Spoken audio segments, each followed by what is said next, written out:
Le jour se levait à peine sur le massif lorsque la mère et son fils avaient quitté le dernier parking asphalté, celui où la route départementale se dissout en gravier clair avant de devenir un simple chemin forestier. À cette heure-là, la montagne n'avait rien de spectaculaire. Elle n'offrait ni panorama grandiose, ni ciel théâtral. Elle se contentait d'exister, massive, silencieuse, encore engourdie par la nuit. L'air était froid sans être mordant, un froid propre aux fins d'été en altitude, qui colle aux poumons et donne l'impression de respirer quelque chose de plus dense que l'air ordinaire. Une odeur de terre humide montait des sous-bois, mêlée à celle, plus résineuse, des pins et des mélèzes. On entendait le ruissellement discret d'un torrent invisible, quelque part plus bas, étouffé par l'épaisseur de la forêt. La mère s'appelait Claire. Elle avait 41 ans. Son fils, Lucas, en avait 13. Il n'était ni alpiniste aguerri, ni aventurier téméraire. Il venait de la vallée, d'une petite ville à 1 heure de route, et la montagne représentait pour eux une parenthèse, un lieu où l'on marche pour se vider la tête, pour respirer autre chose que l'air tiède des lotissements et des supermarchés. La veille au soir, Claire avait consulté la météo. Beau temps annoncé, quelques nuages d'évolution possibles en fin de journée, rien d'alarmant.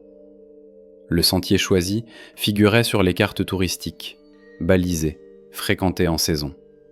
Une boucle simple, estimée à 5 heures de marche, dénivelé modéré. Sur le papier, rien qui puisse inquiéter. Ils avaient garé la voiture à 6h52. L'heure exacte serait relevée plus tard par les enquêteurs, grâce à un ticket de stationnement horodaté retrouvé sur le tableau de bord. À 6h58, ils avaient passé le panneau indiquant le départ du sentier. À ce moment précis, aucun d'eux ne savait qu'ils entraient dans une temporalité différente, une chronologie qui serait plus tard disséquée minute par minute, reconstituée à partir de fragments, d'indices, de suppositions. Une chronologie où chaque pas prendrait, rétrospectivement, un poids démesuré. La première heure de marche s'était déroulée sans incident. Le sentier serpentait doucement à travers une forêt encore sombre, la lumière filtrant par plaques irrégulières entre les troncs. Les pas écrasaient un tapis d'aiguilles et de feuilles mortes, produisant ce bruit feutré et régulier qui accompagne les randonnées matinales. Lucas marchait légèrement en avant, un sac trop grand pour son dos étroit, s'arrêtant parfois pour attendre sa mère, observer un insecte, ramasser un bâton. Claire, elle, avançait d'un pas constant, attentive à sa respiration, à la régularité de son rythme. Elle ressentait cette fatigue douce et familière des premières montées, celle qui chauffe les cuisses sans brûler, qui rappelle simplement que le corps est en train de travailler. Vers 8h10, ils avaient atteint un premier croisement. À gauche, le sentier principal continuait en pente douce vers un col boisé. À droite, un chemin plus étroit descendait légèrement avant de longer un ruisseau. Un panneau en bois indiquait les 2 directions, mais la peinture était écaillée, les flèches partiellement effacées. Claire s'était arrêtée quelques secondes. Elle se souvenait vaguement de la carte consultée la veille, mais sans certitude absolue. Lucas, déjà attiré par le bruit de l'eau, avait suggéré de prendre le chemin de droite. Rien, à cet instant, ne semblait dangereux dans ce choix. Mais ce détail allait tout changer. Le chemin secondaire était moins entretenu. Les balises, plus espacées, parfois absentes sur de longues portions. La végétation y était plus dense, les branches basses frôlant les épaules, accrochant parfois les vêtements. Le ruisseau, d'abord discret, devenait plus bruyant à mesure qu'ils avançaient, signe que la pente se faisait plus marquée. Ils marchaient désormais depuis près de 2 heures. Claire consulta sa montre. 8h47. Elle calcula mentalement. Ils avaient un peu d'avance. Tout allait bien. Ce qu'elle ne pouvait pas savoir, c'est que ce secteur précis du massif présentait une topographie trompeuse. Les courbes de niveau, sur la carte, semblaient régulières, mais sur le terrain, le relief se fragmentait en une succession de petits ravins, de replats et de barres rocheuses masquées par la forêt. Des pièges naturels pour quiconque sortait du tracé principal. Les équipes de secours le savaient. Elles en parleraient plus tard comme d'une zone lisible sur le papier, mais confuse sur le terrain. Vers 9h15, le sentier devint presque imperceptible. Les traces de passage s'estompaient. À certains endroits, la terre battue disparaissait sous des herbes hautes. Claire ralentit. Elle sentit cette première pointe d'inquiétude, légère, presque honteuse. Elle n'osa pas encore la formuler à voix haute. Elle chercha des balises, des marques de peinture sur les troncs. Rien. Le ruisseau, en revanche, était bien là, plus large, plus rapide. L'eau était claire, glaciale, glissant sur des pierres couvertes de mousse. Ils décidèrent de suivre le cours d'eau, pensant retrouver plus loin un chemin plus net. C'est une décision classique, presque instinctive. L'eau rassure, elle donne une direction. Mais ce que les enquêteurs allaient découvrir plus tard, c'est que ce ruisseau précis s'enfonçait progressivement dans une zone de plus en plus encaissée, éloignant ceux qui le suivaient de tout itinéraire balisé. À 9h38, le téléphone de Claire perdit le signal. Pas brutalement. Une barre, puis plus rien. Elle s'arrêta. Elle leva l'appareil, le tourna dans différents sens, grimpa sur une pierre. Aucun réseau. Elle ressentit alors une tension plus nette, contraction dans la poitrine. Lucas la regardait, silencieux, attentif à son visage. Elle sourit. Un sourire trop rapide. « C'est rien, ça va revenir plus haut », dit-elle. Elle voulait y croire. Le terrain devenait plus difficile. Les berges du ruisseau étaient glissantes. Les pierres roulaient sous les semelles. À un moment, Lucas glissa et se rattrapa de justesse à une branche. Plus de peur que de mal. Mais l'incident laissa une trace.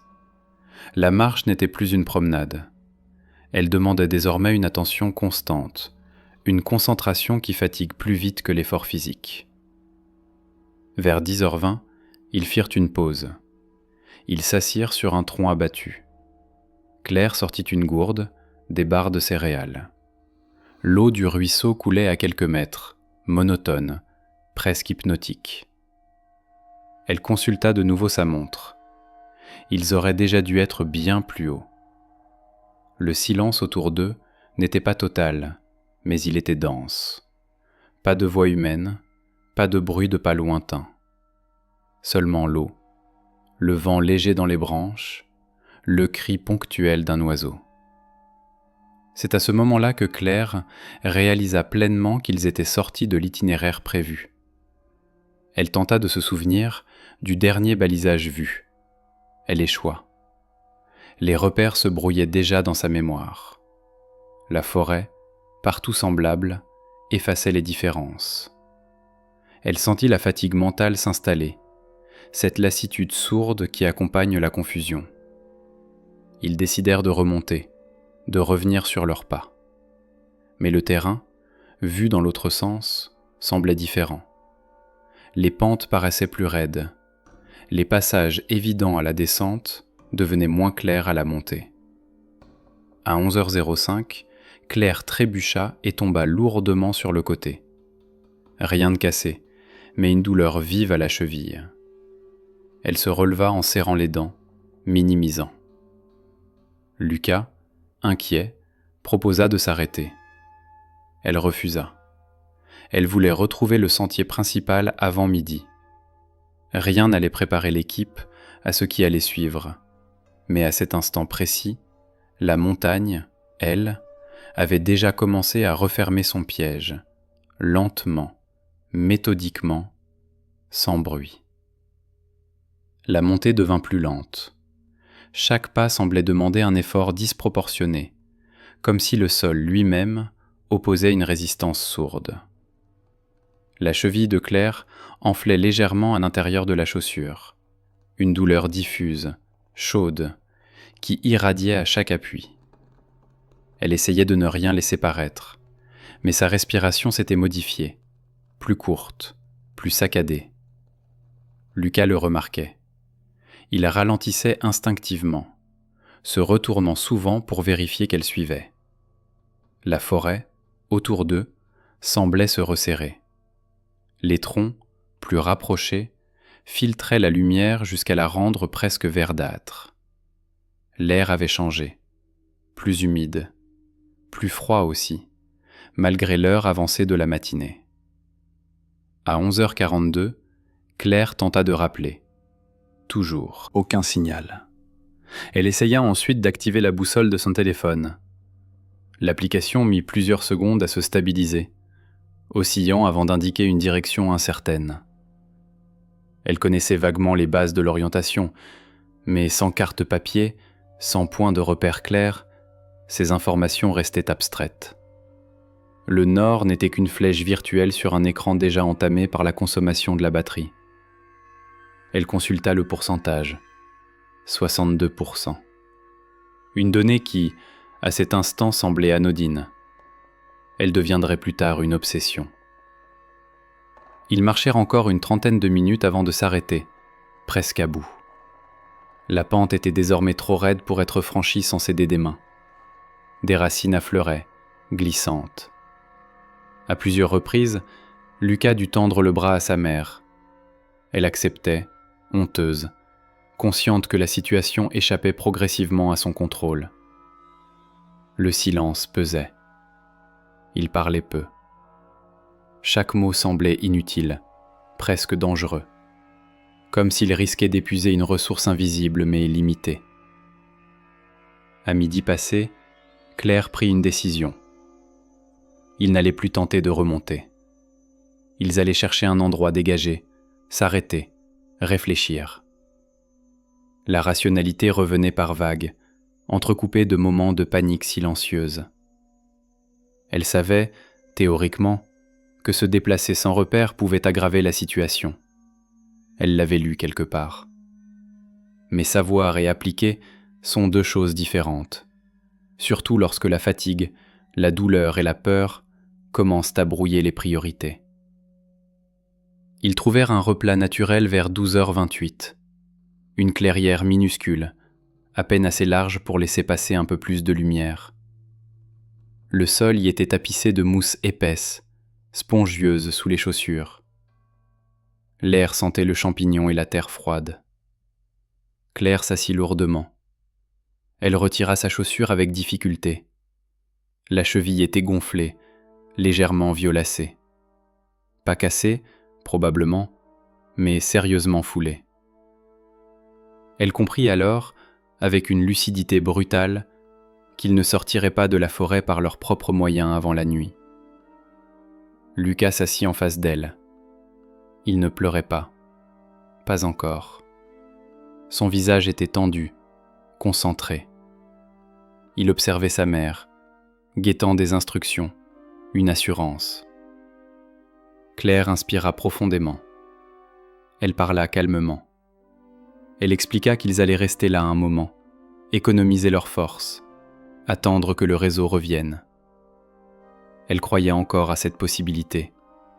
Elle voulait y croire. Les heures passèrent lentement. La lumière changea imperceptiblement, glissant du blanc mat du milieu de journée vers des teintes plus dorées, puis plus ternes. Le vent se leva légèrement, faisant frissonner les feuilles. Chaque bruit prenait une importance démesurée. Le craquement d'une branche ressemblait à un pas. Le vol soudain d'un oiseau provoquait un sursaut. La forêt semblait vivante, attentive. À 14h17, le téléphone de Claire vibra brièvement. Une notification fantôme. Aucun message n'entra, aucun appel. Juste une vibration. comme une promesse aussitôt retirée. La batterie affichait désormais 48%. Elle désactiva certaines fonctions, baissa la luminosité. Elle se souvenait d'avoir entendu qu'il fallait économiser l'énergie. Elle ignorait combien de temps cela devrait durer. Le froid commença à s'installer en fin d'après-midi, lentement, insidieusement. Même en été, la montagne ne pardonne pas lorsque le soleil décline. Lucas frissonnait. Claire lui donna sa veste, se contentant d'un pull fin. Elle sentait l'humidité remonter du sol à travers ses vêtements. Ses muscles se raidissaient. La douleur de sa cheville devenait sourde, profonde, pulsatile. À 17h03, elle tenta un dernier appel d'urgence. Le téléphone afficha « Appel d'urgence uniquement ». Puis rien. Aucun son. Aucun retour. Elle sentit alors une bascule intérieure. Un moment précis où l'espoir raisonnable cède la place à une peur plus primitive. Pas la panique encore. Quelque chose de plus lourd. Une certitude floue, mais oppressante qu'ils étaient seuls. La nuit tomba rapidement. D'abord une pénombre bleutée, puis une obscurité presque totale sous la canopée. La température chuta brutalement. Lucas claquait des dents. Claire l'attira contre elle, tentant de partager sa chaleur corporelle. Elle sentait son cœur battre trop vite. Elle essayait de contrôler sa respiration, de rester calme pour lui. Chaque inspiration faisait entrer un air froid qui brûlait légèrement la gorge. Ils passèrent la première nuit recroquevillés l'un contre l'autre, sur la mousse humide. Le sommeil venait par fragments, interrompu par le froid, par les bruits nocturnes. Des craquements lointains, des souffles indéfinissables. La forêt de nuit n'est jamais silencieuse. Elle est pleine de mouvements invisibles. Chaque son semblait amplifier leur vulnérabilité. Au matin, le jour se leva sur un brouillard épais. Un brouillard dense, collant, qui réduisait la visibilité à quelques mètres. Tout était mouillé. Les vêtements, les cheveux, la peau. Claire avait mal partout. Sa cheville était encore plus enflée. Lucas avait les lèvres bleutées. Ils mangèrent une barre de céréales chacun, buvant de petites gorgées d'eau du ruisseau, qu'ils avaient finalement rejoint la veille au soir, avec prudence. Claire savait qu'il fallait faire bouillir l'eau, mais ils n'avaient rien pour allumer un feu. Elle espérait simplement que le courant rapide limiterait les risques. Ce détail allait tout changer plus tard, lorsque les médecins analyseraient leur état, mais à cet instant, l'urgence était ailleurs. Survivre à la journée. Trouver une solution. Claire décida de se déplacer lentement, malgré la douleur, pour tenter de retrouver une zone plus ouverte. Le brouillard rendait, toute orientation presque impossible. Chaque direction semblait identique. Pendant ce temps, dans la vallée, l'absence de Claire et Lucas commençait à inquiéter. À 19h32 la veille au soir, le père de Lucas avait tenté de les joindre, sans réponse. Il avait d'abord pensé à un retard banal. À 22h, l'inquiétude s'était installée. À minuit, il avait contacté la gendarmerie. La machine administrative s'était mise en route, lentement, prudemment. Des questions, des horaires, des descriptions. Le nom du sentier prévu. À 6h15 le lendemain matin, une première patrouille de gendarmes était montée jusqu'au parking. La voiture était là, fermée. À l'intérieur, les affaires laissées. Le ticket de stationnement, rien d'anormal. Et pourtant, tout l'était. À 7h02, l'alerte fut officiellement déclenchée. Le plan de recherche montagne entra en vigueur. Des équipes de secours se déployèrent méthodiquement. CRS montagne, bénévoles, chiens de recherche. Des cartes furent étalées sur des capots de véhicules. On traça des cercles concentriques autour du point de départ. On parla de dénivelé, de temps de marche, de scénarios probables. Les premières hypothèses restaient optimistes. Une erreur de sentier, une nuit passée dehors, une blessure légère. Rien d'exceptionnel. Mais ce que les enquêteurs allaient découvrir au fil des heures, c'est que la zone où Claire et Lucas s'étaient engagés était l'une des plus complexes du massif. Les ravins y formaient des pièges acoustiques. Les pentes y masquaient les appels. Les chiens perdaient rapidement les pistes, perturbés par l'humidité et le relief. Au 3e jour, les recherches s'intensifièrent encore. Des hélicoptères survolèrent la zone à basse altitude, leurs pales hachant l'air froid du matin. Le bruit était assourdissant, mais sous la canopée dense, il devenait étouffé, déformé.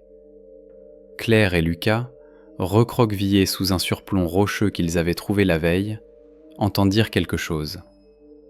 Un grondement lointain. Claire cria. Sa voix se perdit presque aussitôt dans l'épaisseur de la forêt. Elle agita un vêtement. Le bruit s'éloigna. Elle s'effondra en larmes pour la première fois. Les jours suivants s'étirèrent dans une lenteur irréelle. La faim devint constante. Les réserves avaient disparu depuis longtemps. Il mâchait des feuilles, des racines qu'il pensait comestibles. Lucas vomissait parfois. Claire surveillait chaque signe, chaque changement dans son comportement. Elle parlait beaucoup, pour maintenir un lien, pour empêcher le silence de devenir trop lourd. Le temps perdit toute structure. Les heures n'étaient plus mesurées que par la lumière, par le froid, par la fatigue. Claire parlait parfois seule. Elle s'excusait. Elle se promettait de tenir. Elle répétait des phrases comme des mantras. Lucas l'écoutait, les yeux cernés, amaigris. Rien n'allait préparer l'équipe de secours à ce qu'ils allaient découvrir bien plus tard. Car malgré des semaines de recherche, malgré des centaines d'heures cumulées, malgré des moyens considérables, la montagne gardait ses secrets. Les recherches furent progressivement réduites, officiellement suspendues après 17 jours, officieusement jamais vraiment abandonnées. Et pendant ce temps, quelque part sous les arbres, dans un repli oublié du massif, une mère et son fils continuaient de respirer, de lutter, de s'accrocher à une survie qui n'aurait jamais dû être possible. Les jours suivants s'enchaînèrent sans véritable rupture, comme si le temps avait perdu sa capacité à marquer des frontières nettes. Le 3e jour après la disparition officielle, la pluie arriva. Pas une pluie franche et bruyante, mais une pluie fine, persistante, presque invisible, qui s'infiltrait partout. Elle humidifiait les vêtements déjà trempés, alourdissait les tissus, collait à la peau. Le sol devenait spongieux, instable. Chaque déplacement, même de quelques mètres, demandait un effort disproportionné. Claire avait trouvé un abri sommaire sous un chaos rocheux, une avancée de pierre formant une sorte de toit naturel. L'endroit n'était ni confortable ni sec, mais il offrait une protection minimale contre le vent et la pluie. Ils s'y installèrent comme ils purent, utilisant des branches, des feuilles, de la mousse pour s'isoler du sol. La cheville de Claire était désormais violette, chaude au toucher, douloureuse en permanence. Elle marchait en boitant fortement, serrant les dents à chaque appui. La douleur était devenue une compagne constante, un bruit de fond dans son esprit. La faim, elle, s'était installée plus profondément. Ce n'était plus seulement un creux dans l'estomac, mais une sensation diffuse, envahissante, qui affaiblissait les muscles et ralentissait les pensées. Lucas avait cessé de se plaindre. Ce silence-là inquiétait plus que les larmes. Son visage s'était creusé. Ses joues avaient perdu leur rondeur d'enfant. Ses gestes étaient plus lents, plus économes, comme s'il avait instinctivement compris que chaque mouvement devait être mesuré. Claire passait de longues minutes à observer la forêt autour d'eux, à écouter. Elle tendait l'oreille au moindre bruit inhabituel.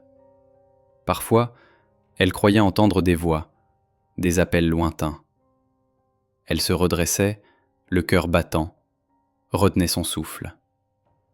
Puis elle comprenait que ce n'était que le vent ou le froissement des branches. Ses faux espoirs étaient épuisants. Ils laissaient derrière eux un vide plus lourd encore. Elle tentait de structurer leur journée. Se lever avec la lumière, boire, chercher de quoi manger, se reposer, parler.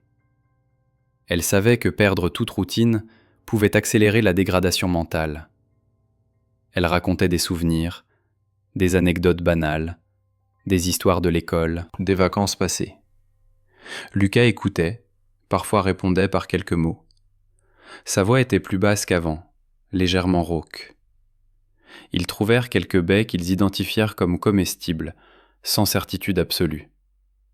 Claire hésita longuement avant de les faire manger à Lucas. Elle en goûta une petite quantité elle-même, attendit. Rien d'immédiat ne se produisit. Ils mangèrent prudemment. Les portions étaient minuscules, dérisoires face à leurs besoins, mais elles donnaient l'illusion d'agir, de ne pas être complètement passif. La pluie s'arrêta au bout de 2 jours, laissant derrière elle un froid plus sec. Les nuits devenaient de plus en plus difficiles.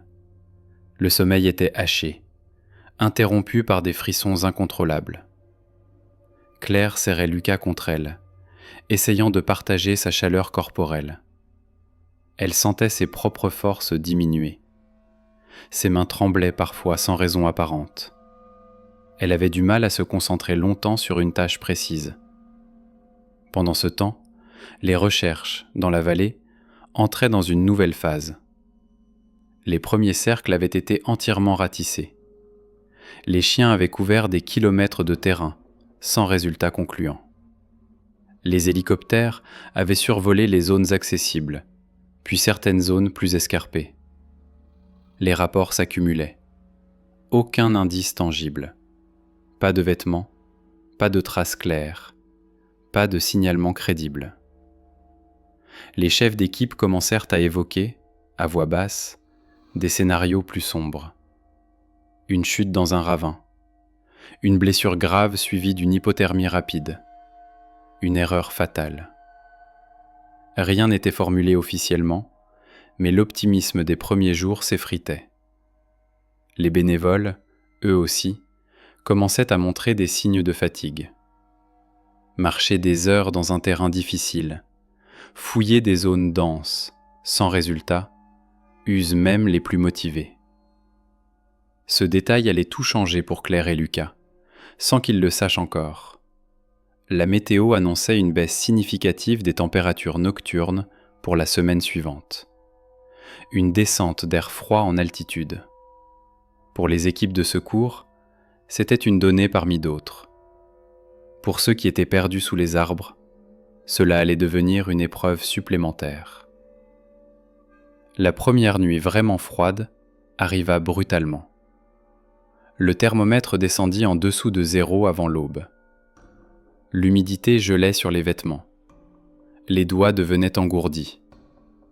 Lucas se plaignait de ne plus sentir ses pieds.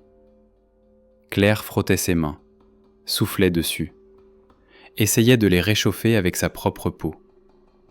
Elle avait peur. Une peur lucide, précise. Elle connaissait les risques de l'hypothermie. Elle savait qu'elle pouvait tuer silencieusement, en donnant l'illusion d'un apaisement. Elle força Lucas à bouger légèrement, à contracter ses muscles, malgré la fatigue. Elle lui parlait sans cesse, posant des questions simples pour vérifier qu'il restait conscient. Il répondait, parfois avec retard, parfois à côté. Cela l'alarmait. Elle sentait que la frontière entre la survie et quelque chose de plus grave devenait de plus en plus mince. Les jours suivants, Claire prit une décision difficile. Elle devait tenter de se déplacer à nouveau, malgré sa cheville. Rester immobile signifiait s'affaiblir davantage, risquer de mourir de froid. Elle choisit une direction au hasard apparent. En réalité, guidée par la pente et par l'intuition que descendre finirait par mener quelque part. Chaque pas était une souffrance. Elle s'appuyait sur un bâton improvisé. Lucas marchait derrière elle, portant ce qu'il pouvait. La progression était lente, chaotique. Il contournait des rochers, glissait parfois, se relevait. À un moment, Claire chuta lourdement. Elle resta au sol quelques secondes, le souffle coupé. Lucas cria. Elle se redressa avec difficulté. Elle sentit quelque chose céder dans sa cheville, une douleur plus aiguë encore. Elle sut, sans diagnostic précis, que la blessure s'était aggravée, mais elle n'avait plus le luxe de reculer. Ils atteignirent, au bout de plusieurs heures, une zone plus ouverte, un versant exposé différemment. La végétation y était plus basse. La lumière y pénétrait davantage. Claire eut un regain d'espoir. Elle cria. Sa voix se perdit dans l'espace. Aucun écho humain. Elle recommença. Rien. Ce jour-là, Lucas fit de la fièvre. Son front était brûlant. Il délirait légèrement, parlait de choses sans lien. Claire le força à boire, à petites gorgées. Elle s'inquiétait d'une infection, d'une eau contaminée, de l'épuisement. Elle se sentait démunie. Elle n'avait plus de solution, seulement des tentatives. Les semaines passèrent. Le corps de Lucas changeait. Il avait perdu beaucoup de poids. Ses vêtements flottaient.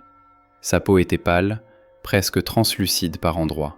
Claire elle-même maigrissait à vue d'œil. Ses joues se creusaient. Ses cheveux perdaient leur éclat. Elle parlait parfois toute seule, murmurait des phrases incohérentes. Elle s'en rendait compte et tentait de se ressaisir. Dans la vallée, après 17 jours, les recherches officielles furent réduites. La décision fut prise lors d'une réunion tendue. Les moyens mobilisés étaient importants. Les chances de survie diminuaient statistiquement avec chaque jour supplémentaire. Les familles furent informées. Les mots étaient choisis avec soin, mais leur sens était clair. L'espoir devenait ténu. Mais ce que personne n'imaginait, c'est que quelque part sur la montagne, 2 corps continuaient de lutter contre une logique implacable, que la survie prenait des formes inattendues, que la frontière entre la vie et la mort pouvait s'étirer bien au-delà de ce que les modèles prévoyaient. Rien n'allait préparer ceux qui les retrouveraient à l'état dans lequel ils seraient découverts. Rien n'allait préparer Claire elle-même à ce qu'elle deviendrait pour rester en vie. Les repères avaient disparu depuis longtemps. Les jours n'étaient plus comptés. Les nuits se succédaient, parfois plus longues, parfois plus courtes, selon la fatigue, selon la douleur. Claire ne savait plus depuis combien de temps ils erraient réellement. 3 semaines, peut-être plus. Le temps s'était dilué, comme dissous dans l'effort permanent de survivre. Chaque matin était une victoire minuscule, chaque réveil une surprise mêlée de soulagement et d'angoisse. La cheville de Claire ne guérissait pas. Elle avait enflé de manière irrégulière, la peau tendue, luisante par endroits.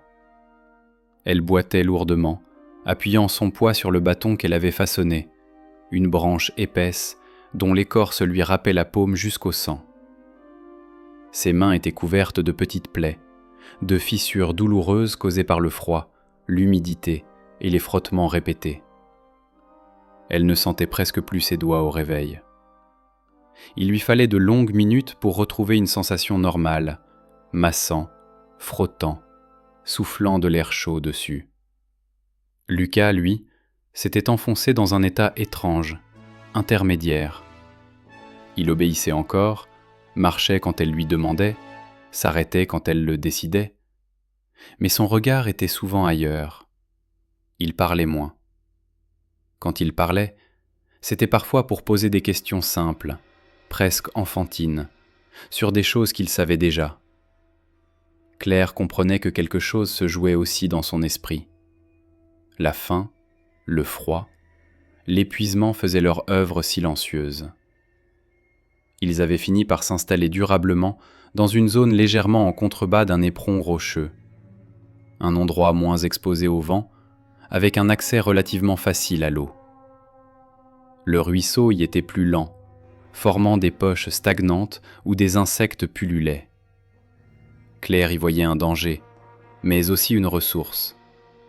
Elle tentait de filtrer l'eau avec un morceau de tissu, sachant que cela ne suffisait pas réellement. Elle n'avait pas le choix. La nourriture était devenue une obsession permanente. Claire passait des heures à chercher, à gratter le sol, à observer. Elle se souvenait vaguement de lectures sur les plantes comestibles. Certaines racines, certains bulbes. Elle goûtait d'abord, très peu, attendait, puis en donnait à Lucas. Elle surveillait les réactions. Des douleurs abdominales les avaient frappées à plusieurs reprises. Des diarrhées, des vomissements, aggravant encore la déshydratation. Chaque erreur coûtait cher. Un matin, Lucas refusa de se lever. Il restait recroquevillé, les bras autour de son ventre. Il disait qu'il avait mal partout. Claire paniqua intérieurement, mais se força à rester calme. Elle lui parla doucement, tenta de le convaincre de bouger, de boire. Il mit longtemps à réagir. Finalement, il accepta de s'asseoir. Il était brûlant de fièvre. Sa respiration était rapide, superficielle. Ce jour-là, Claire comprit qu'il ne tiendrait pas indéfiniment. Elle n'osait pas formuler cette pensée jusqu'au bout, mais elle sentait la limite approcher. Elle se mit à parler à voix haute, comme pour structurer ses idées. Elle se promit de faire tout ce qui était en son pouvoir, absolument tout. Elle recommença à se déplacer davantage, malgré la douleur, cherchant désespérément un signe de présence humaine. Un bruit de moteur, une ligne électrique, une trace de passage. Elle criait régulièrement, économisant sa voix, mais répétant l'effort. Parfois, elle entendait un écho lointain. Parfois, elle croyait en entendre un. Mais rien ne répondait. Dans la vallée, les semaines passaient. L'affaire, progressivement, quittait la une des journaux locaux. Elle devenait un dossier parmi d'autres, classé dans une catégorie froide, disparition prolongée en milieu naturel. Les familles continuaient d'espérer, mais cet espoir se transformait en quelque chose de douloureux, presque abstrait. On parlait désormais de probabilité, de statistiques, de survie au-delà de 30 jours, de cas rares. Mais ce que les modèles n'intégraient pas, c'était cette obstination presque animale qui animait Claire. Une volonté qui n'avait plus rien de rationnel. Elle ne survivait plus pour elle-même, elle survivait pour Lucas. Chaque décision, chaque mouvement était dicté par cette priorité unique. Les nuits étaient devenues particulièrement éprouvantes. Le froid pénétrait jusque dans les os. Claire avait développé une toux sèche, douloureuse.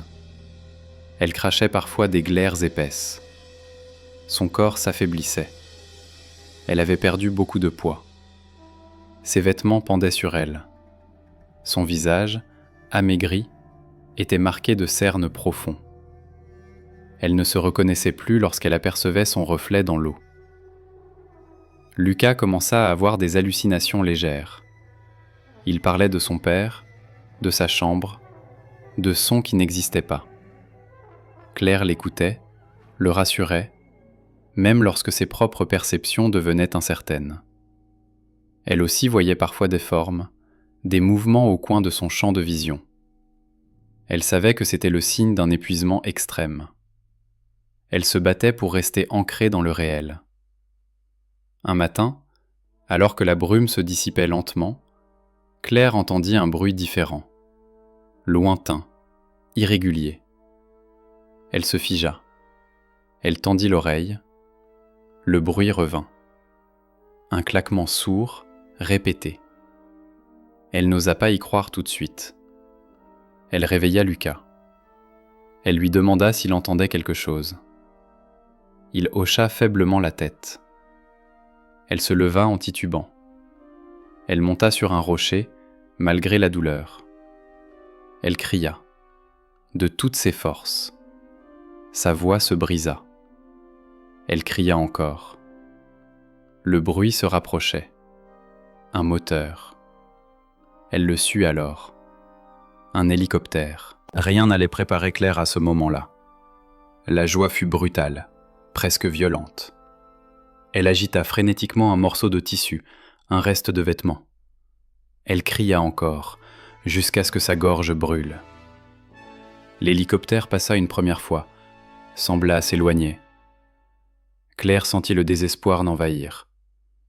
Puis il revint, plus bas, plus lentement.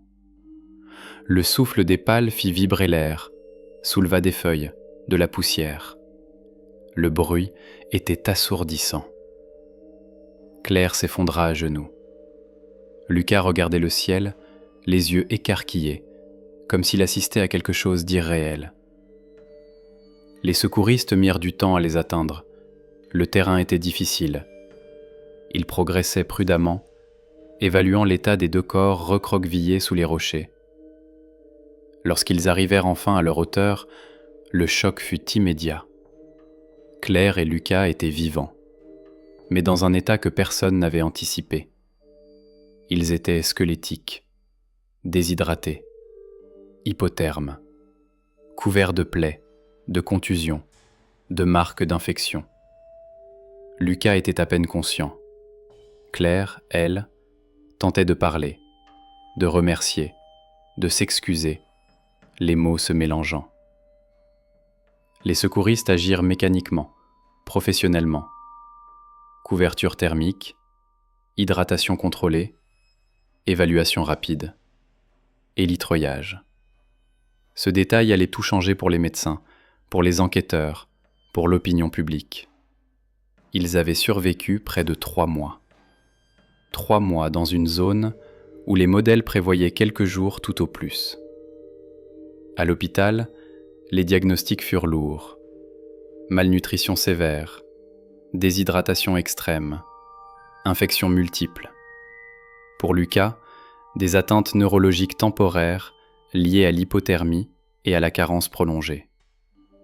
Pour Claire, des lésions articulaires graves à la cheville, des débuts d'insuffisance rénale, un état psychologique fragile. Les médecins parlaient de miracle, avec prudence. Ils savaient que ce mot ne suffisait pas. Il fallait parler de résistance humaine, de circonstances particulières, d'une succession de choix parfois justes, parfois désespérés, mais toujours dictés par la survie. L'affaire fit rapidement le tour des médias. Les images, les témoignages, les chiffres. 3 mois. Vivant. Mais ce que les caméras ne pouvaient pas montrer, c'était le prix de cette survie. Les nuits de cauchemar, les silences, les corps brisés lentement réparés, les esprits marqués à jamais. Et lorsque Claire, plus tard, raconta ce qu'elle avait vécu, elle ne parla pas de courage. Elle parla de peur, de fatigue, d'erreur. Elle parla de cette montagne qui ne pardonne pas l'approximation. Elle parla aussi de ce lien, invisible mais indestructible, entre une mère et son fils. La montagne, elle, resta là, indifférente, silencieuse, gardienne d'une histoire que peu auraient cru possible, et qui rappelle, brutalement, que la survie n'est jamais une question de héros, mais de limites repoussées bien au-delà de ce que l'on pensait humainement supportable. Après leur évacuation, le temps reprit une forme plus conventionnelle, mais pour Claire et Lucas, il resta longtemps déformé. Les premières heures à l'hôpital furent floues, fragmentées. Des lumières blanches trop fortes, des voix calmes mais pressées, des mains gantées qui palpaient, piquaient, soulevaient. Leur corps était traité comme des urgences médicales, mais aussi comme des anomalies statistiques. On parlait doucement autour d'eux, comme si le simple fait d'élever la voix pouvait rompre quelque chose de fragile. Lucas fut placé en soins intensifs pédiatriques. Son corps, trop affaibli, réagissait mal aux apports trop rapides. Les médecins avançaient avec prudence, presque avec crainte. Chaque perfusion était calculée, chaque paramètre surveillé en continu. Il avait des phases de lucidité, suivies de longues périodes de sommeil profond. Parfois, il se réveillait en sursaut, désorienté, cherchant sa mère du regard. Lorsqu'il la voyait, même allongé dans un autre lit, relié à ses propres machines, Son rythme cardiaque se calmait légèrement. Ce détail, noté par une infirmière, ne figurait dans aucun protocole, mais il disait beaucoup. Claire, elle, oscillait entre une conscience aiguë et des moments d'effondrement. Lorsqu'on lui retira enfin ses vêtements souillés pour l'examiner correctement, le personnel médical resta silencieux quelques secondes de trop. Son corps portait des traces multiples de cette survie prolongée. Des escarres débutantes, des infections cutanées, des ecchymoses anciennes et récentes. Sa cheville, surtout, présentait des lésions complexes. Les examens révélèrent des atteintes ligamentaires graves, une fracture passée inaperçue, consolidée de travers, une blessure qui, même opérée, laisserait des séquelles. Mais au-delà du physique, il y avait autre chose. Claire était hyper-vigilante. Le moindre bruit soudain la faisait sursauter. Le passage d'un chariot dans le couloir suffisait à accélérer sa respiration. Elle avait besoin de savoir où était Lucas en permanence. Lorsqu'on tenta de lui expliquer qu'il était en sécurité, elle hocha la tête sans vraiment écouter. La notion même de sécurité avait perdu son sens pour elle. Les jours suivants, les enquêteurs vinrent, avec tact, lentement. Ils savaient qu'ils n'interrogeaient pas seulement des rescapés, mais des personnes encore en état de survie. Les questions étaient simples au début. Des faits, des horaires, des directions approximatives. Claire faisait de son mieux pour répondre, mais sa mémoire était trouée. Certaines journées étaient nettes, d'autres complètement effacées. Elle se souvenait de sensations plus que de chronologie. Le froid, la faim, le bruit de l'eau, la peur constante de s'endormir trop profondément. Ce détail allait tout changer. Dans l'enquête, l'analyse des déplacements supposés montra qu'ils avaient évolué dans une zone quasiment jamais explorée lors des recherches initiales. Une zone considérée comme trop difficile d'accès, trop dangereuse, et statistiquement peu probable pour des randonneurs novices. Les décisions prises, sous la contrainte, avaient déplacé Claire et Lucas hors des modèles classiques. La montagne avait brouillé les calculs. Les équipes de secours furent interrogées à leur tour. Il n'y eut pas de mise en cause brutale, mais une remise en question silencieuse. On parla de limites des protocoles, de la difficulté à couvrir certains secteurs, de la densité forestière, de la météo, de la chance aussi, mot que certains refusaient d'employer, tant il semblait insuffisant. Les médias, eux, s'emparèrent de l'histoire avec avidité. Les titres parlaient de miracles, de survie impossible, d'instinct maternel. Les images de l'hélicoptère, les témoignages des secouristes, les premières photos floues de l'hôpital circulèrent rapidement. Mais cette exposition eut un coût. Claire, encore fragile, supportait mal les interviews. Chaque question la ramenait là-bas. Chaque récit public réactivait les images qu'elle essayait de contenir. Lucas mit plus de temps à émerger pleinement. Les médecins furent prudents dans leurs pronostics. Son corps récupérait lentement, mais son esprit portait des marques invisibles. Il faisait des cauchemars récurrents. Il parlait en dormant. Il se réveillait parfois persuadé d'entendre le ruisseau. Les psychologues parlaient de stress post-traumatique, de mécanismes de survie encore actifs. Il lui faudrait du temps. Beaucoup de temps. Lorsque Claire put enfin se lever, marcher avec une aide, elle ressentit une étrange culpabilité. Une culpabilité d'avoir survécu, d'avoir exposé son fils, d'avoir fait un mauvais choix, ce matin-là, devant un panneau effacé. Elle revivait sans cesse ce moment précis, le croisement, la décision. Elle savait, rationnellement, que la montagne ne laisse jamais de place à une certitude absolue. Mais la raison pèse peu face à ce genre de souvenirs. Les semaines passèrent, la médiatisation diminua. L'histoire entra dans les archives. Pour le public, elle devint un récit marquant parmi d'autres. Pour Claire et Lucas, elle resta une présence quotidienne, dans leur corps, dans leur silence, dans leur manière d'aborder désormais le monde extérieur. Claire ne retourna pas en montagne, pas tout de suite, peut-être jamais.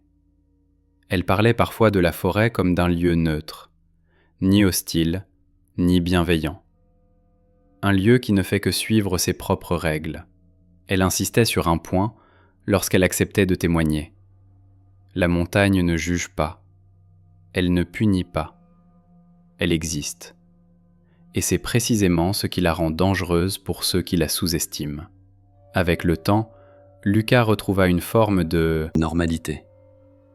Il reprit l'école, lentement. Il évitait les cours d'orientation. Les sorties en pleine nature le mettaient mal à l'aise. Mais il parlait. De plus en plus. Il posait des questions. Il essayait de comprendre. Comprendre comment ils avaient tenu. Comprendre pourquoi eux. Comprendre ce qui les avait sauvés. Les médecins n'avaient pas de réponse simple. Ils parlaient de microclimat, d'accès à l'eau, d'une incroyable capacité d'adaptation, d'un lien humain fort. Ils parlaient aussi de hasard, de cette part incontrôlable qui échappe à toute analyse. Et peut-être que la vérité se trouve quelque part entre tout cela, dans cette zone floue, où la volonté humaine rencontre les limites du corps, où la peur devient moteur, où l'amour, débarrassé de toute abstraction, se transforme en une force brute, presque primitive. Cette histoire ne parle pas de héros.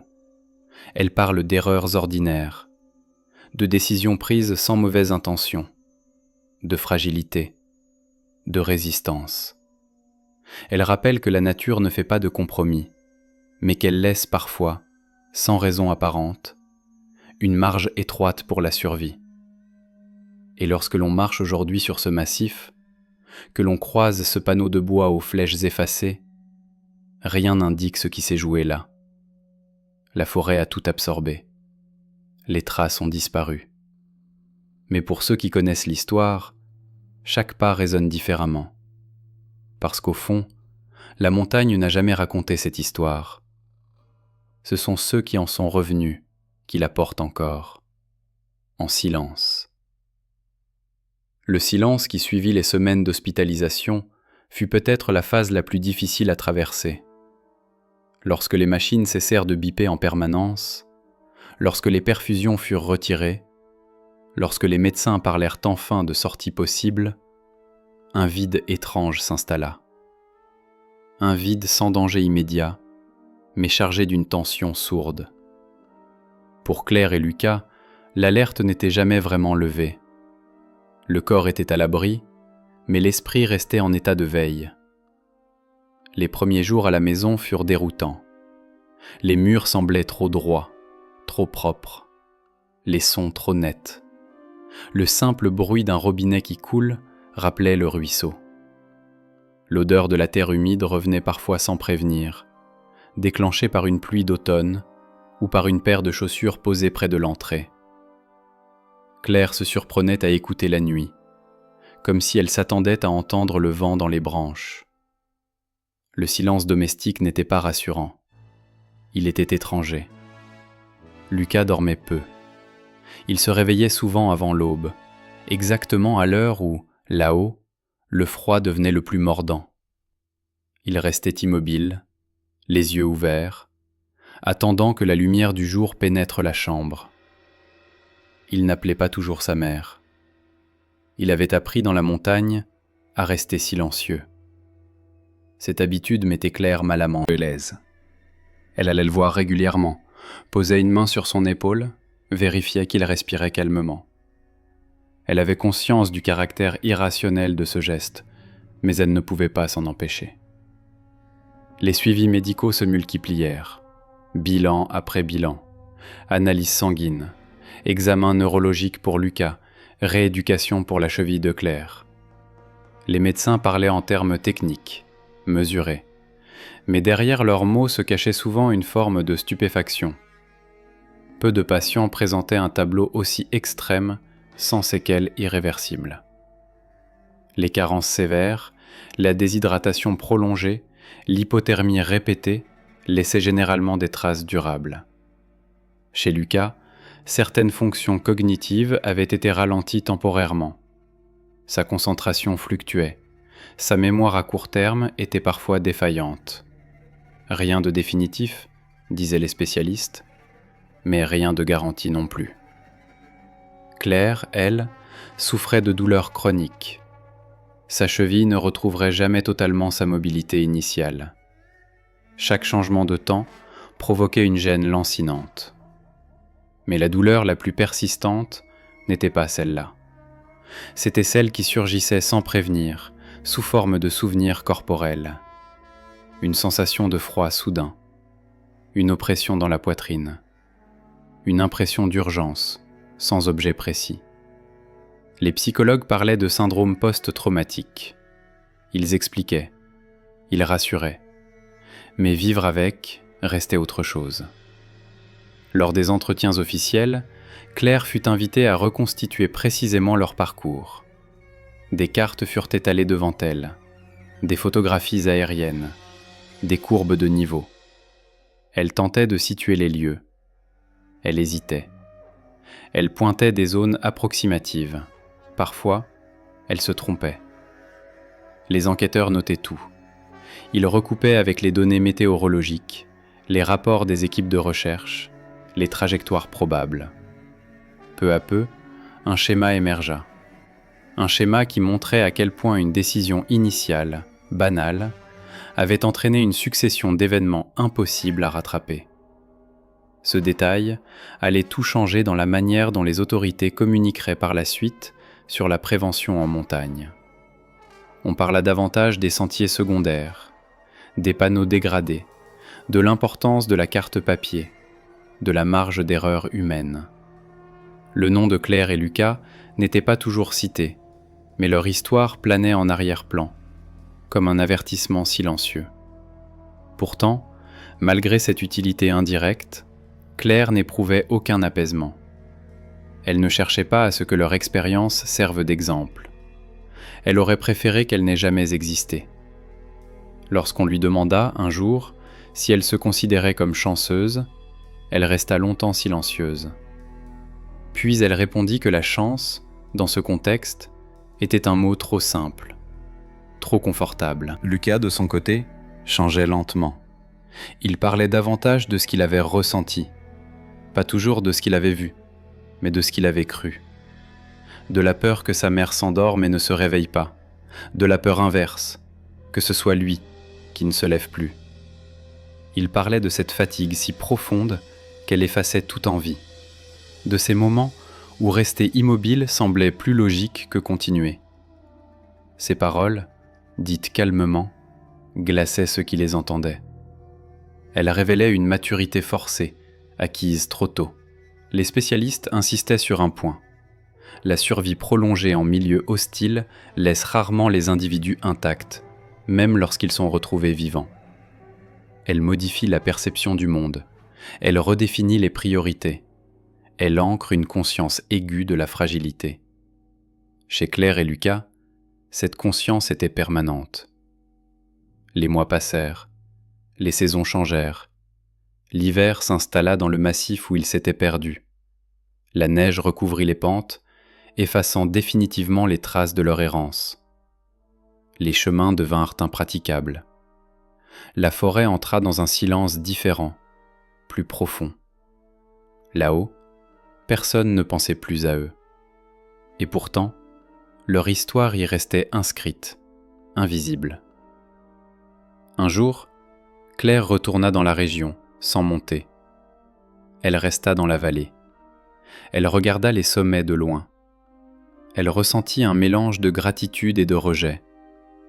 Elle savait qu'elle ne pourrait jamais considérer la montagne comme avant, ni ennemi, ni refuge, juste comme un espace où l'erreur coûte cher. Lorsqu'elle parla plus tard à d'autres randonneurs, à des groupes de prévention, elle ne donna pas de leçons. Elle racontait simplement les sensations, la confusion, la lente dégradation. Elle insistait sur un point précis. La montagne ne tue pas toujours vite. Parfois, elle laisse vivre longtemps, dans un état qui met à l'épreuve chaque limite physique et mentale. Et cette lenteur est peut-être ce qu'il y a de plus difficile à supporter. La conclusion de cette histoire ne se trouve pas dans un miracle, ni dans une morale évidente. Elle se trouve dans ce constat brut. Survivre n'est pas toujours une victoire claire. C'est parfois un état intermédiaire, un passage qui laisse des traces profondes. Claire et Lucas sont revenus, vivants. Mais ils ont laissé une part d'eux-mêmes sous les arbres, dans le froid, au bord de l'eau. Et lorsque l'on écoute leur récit sans chercher à le simplifier, on comprend que la vraie frontière n'était pas celle entre la forêt et la vallée. C'était celle, invisible, entre ce que l'on croit maîtriser et ce qui, un jour, échappe totalement à notre contrôle. La vie de Claire et Lucas après leur retour ne fut jamais tout à fait la même. Les repères qu'ils avaient laissés derrière eux, dans cette forêt où le temps semblait s'être arrêté, ne pouvaient pas être retrouvés dans la normalité quotidienne. Ils avaient survécu, c'était un fait, mais dans une réalité différente, plus émoussée, où chaque sourire semblait moins intense, chaque moment de paix moins durable. Claire se forçait à revenir à des activités simples, à remettre un pied dans une routine qu'elle avait oubliée ou qu'elle avait cru pouvoir oublier. Elle se leva, un matin, et fit la vaisselle. Elle prépara le petit déjeuner pour Lucas. Un déjeuner banal, une tasse de café, des céréales. Mais la manière dont elle s'attardait sur ces gestes en apparence si anodins montrait la profondeur de son isolement intérieur. Chaque geste semblait lourd de significations non résolues. Chaque décision semblait peser plus lourd que la précédente, comme si, après avoir flirté avec la mort, il était impossible de revenir à une vie d'avant. Lucas, lui, cherchait des réponses là où il n'y en avait pas. Parfois, il s'interrogeait sur les raisons qui avaient fait de lui et de sa mère les derniers survivants d'une situation que beaucoup jugeaient incompréhensible. Ils avaient fait des erreurs, ils le savaient. Mais pourquoi eux avaient-ils résisté alors que tant d'autres, moins fortunés, avaient succombé? C'était une question qu'il n'arrivait pas à formuler entièrement, mais il y pensait constamment. Il observait les autres enfants de son âge, leur insouciance, leur certitude que le monde est un endroit sûr, et cela le troublait. Lui, il savait que tout pouvait basculer en une fraction de seconde. Il savait que tout ce qu'il croyait connaître pouvait disparaître dans une brume épaisse, une journée ordinaire, sans raison apparente. Dans les mois qui suivirent, Claire et Lucas commencèrent à voir des spécialistes pour gérer le traumatisme. Les médecins leur expliquaient que la survie prolongée en milieu hostile pouvait altérer la perception du monde de manière irrémédiable. Ils parlaient de stress post-traumatique, de troubles de l'anxiété, d'effets à long terme sur la mémoire et sur l'estime de soi. Mais ce qui était dit ne correspondait pas entièrement à ce qu'ils ressentaient. Les théories, les analyses, les séances de débriefing, tout cela ne parvenait pas à effacer le souvenir de la montagne, de cette nuit de froid où ils avaient cru ne jamais revoir le jour, de l'épuisement que l'on sentait s'installer au plus profond du corps, de cette impression étrange de se perdre tout en cherchant à se sauver. Claire commença à tenir un journal. Pas un journal de réflexion, mais un journal des faits, des gestes quotidiens, des repères dans le temps. Elle avait l'impression que, en notant chaque petite chose, elle pourrait retrouver quelque part un sens, une logique à cette expérience qu'elle ne comprenait toujours pas. Chaque page était une tentative pour lier les fils d'une histoire qu'elle n'était pas prête à raconter. Pour Lucas, ce fut plus difficile. Il refusait d'écrire. Il se renfermait souvent, ne voulant parler de rien de ce qu'il avait vécu, préférant se concentrer sur des histoires fictives qu'il créait dans son esprit. Un après-midi, Claire décida de retourner dans le massif, cette fois avec Lucas. Ce fut sa première véritable tentative de reprendre le contrôle. Elle avait besoin de revoir le terrain, de comprendre. Mais Lucas n'était pas prêt. Il refusait catégoriquement. « On ne peut pas retourner là-bas, maman », lui avait-il dit. Ses mots étaient fermes, presque désespérés. Et Claire comprit que, pour lui, la montagne n'était pas un lieu où l'on pouvait revenir. C'était une mémoire qu'il portait en lui, une part d'expérience qui lui appartenait désormais, et il n'avait aucune envie de la raviver. Le sentiment d'impuissance qui envahissait Claire à ce moment-là fut terrible. Elle se rendit compte que, bien qu'ils aient survécu ensemble, il y avait des parties d'eux-mêmes qu'ils ne partageraient jamais. Cette expérience les avait séparés, dans un sens. Pas physiquement, mais émotionnellement. Chacun portait en lui ses propres souvenirs, ses propres traumatismes, ses propres défis. La montagne n'était plus un lieu qu'ils avaient traversé ensemble. Elle était devenue une frontière invisible qui se dressait entre eux. Les mois passèrent. Lucas grandissait, ses comportements devenaient plus normaux en apparence. Il commença à parler de ses amis à l'école, de ses jeux. Il s'ouvrait à nouveau, peu à peu. Mais à certains moments, son regard s'assombrissait, comme s'il se souvenait de quelque chose qu'il ne pouvait pas vraiment exprimer.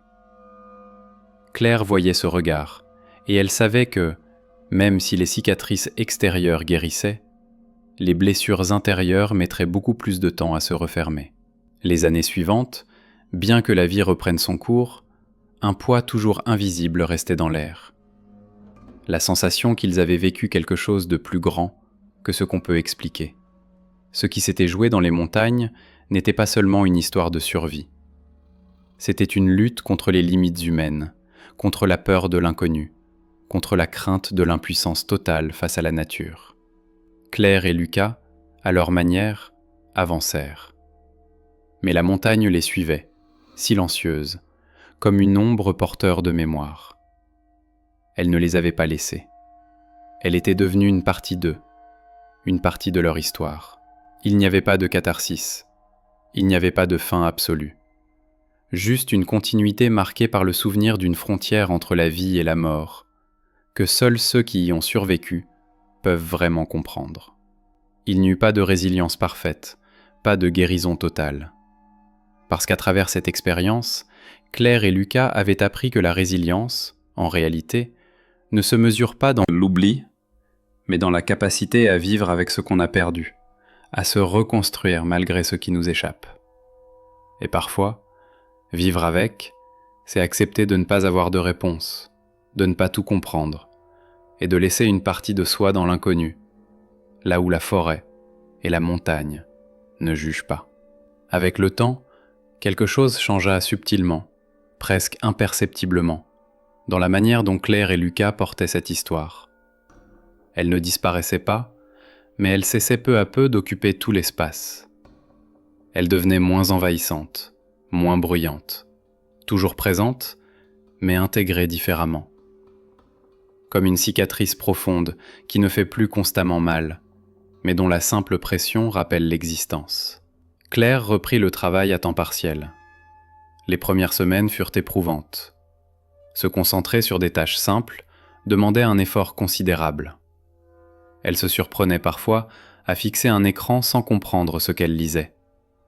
Le bruit des bureaux, les conversations anodines, la banalité des préoccupations quotidiennes lui semblaient presque irréelles.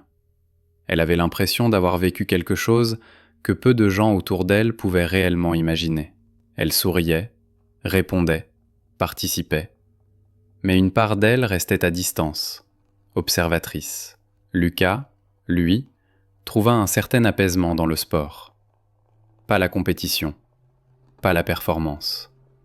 Des activités encadrées, structurées, où le corps bougeait sans être livré à l'imprévisible.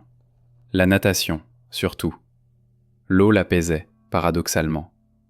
Elle n'était pas l'eau glacée du ruisseau, mais une eau maîtrisée, contenue, aux limites claires. Les médecins y voyaient un bon signe. Un moyen de reprendre possession de son corps, de ses sensations, sans replonger dans la peur. Il y eut aussi des moments de régression, des nuits difficiles, des anniversaires marqués par une tristesse diffuse. La date de leur disparition resta longtemps une journée lourde, même lorsqu'ils n'en parlaient pas. Claire ressentait alors une fatigue particulière, une tension dans la poitrine. Lucas devenait plus silencieux. Ils apprirent à reconnaître ces signes chez l'autre, à ne pas les forcer à disparaître, à les accepter comme faisant partie de leur réalité. Les enquêtes officielles furent finalement closes. Les rapports furent archivés. Les conclusions parlaient d'erreurs d'orientation, de conditions météorologiques défavorables, de terrain complexe. Rien de faux, rien de vraiment suffisant non plus. Comme souvent dans ce type d'affaires, la vérité était une accumulation de facteurs banals, dont la combinaison produit l'exceptionnel. Aucune faute grave, aucun responsable unique. Juste une suite de décisions humaines confrontées à un environnement indifférent. Claire lut ses rapports. Elle les relut même. Elle chercha, entre les lignes, une justification, une explication qui apaiserait sa culpabilité. Elle n'en trouva pas. Elle comprit alors que la culpabilité ne se dissout pas par l'analyse. Elle se transforme, lentement, en quelque chose de plus supportable, mais elle ne disparaît jamais complètement. Un jour, lors d'une intervention de prévention en milieu scolaire, Claire raconta leur histoire à des adolescents. Elle parla calmement, sans dramatiser. Elle décrivit la fatigue, la confusion, la lente dégradation. À la fin, un élève lui demanda ce qui l'avait le plus surprise dans cette expérience. Elle réfléchit longtemps avant de répondre. Puis elle dit que ce n'était pas la peur de mourir. C'était la manière dont le corps et l'esprit s'adaptent à des conditions que l'on croit insupportables. La capacité à continuer, même lorsque l'idée même de continuer semble absurde. Lucas, présent ce jour-là, écoutait en silence. Sur le chemin du retour, il dit simplement qu'il n'avait jamais entendu sa mère parler comme ça. Sans colère, sans tremblement, juste avec une forme de distance. Claire comprit que ce moment marquait quelque chose. Pas une guérison, mais une évolution. La montagne, elle, resta en arrière-plan de leur vie. Parfois évoquée, souvent évitée, mais jamais totalement effacée. Lorsqu'ils voyaient des images de randonnée, des documentaires, des reportages sur des disparitions similaires, un silence s'installait. Ils n'avaient pas besoin de commenter. Ils savaient. Cette histoire, racontée de l'extérieur, pouvait donner l'illusion d'une fin, un sauvetage, une rééducation, un retour à la normale. Mais pour ceux qui l'ont vécu, il n'y a jamais de véritable conclusion. Il y a un avant et un après, reliés par un fil fragile. Un fil fait de souvenirs, de sensations, de peurs apprivoisées, jamais totalement éteintes. Claire et Lucas continuèrent d'avancer, chacun à leur rythme. Ils ne cherchèrent plus à comprendre pourquoi ils avaient survécu. Ils acceptèrent de ne pas savoir, de ne pas maîtriser. Et peut-être que la leçon la plus durable de cette épreuve ne résidait pas dans la survie elle-même, mais dans cette acceptation lucide de la fragilité humaine. Car au fond, ce que la montagne leur avait montré, sans intention ni jugement, c'est que l'homme n'est jamais aussi conscient de lui-même que lorsqu'il se heurte à ses propres limites. Et que parfois, survivre, ce n'est pas triompher. C'est simplement continuer à vivre avec ce que l'on ne pourra jamais entièrement réparer.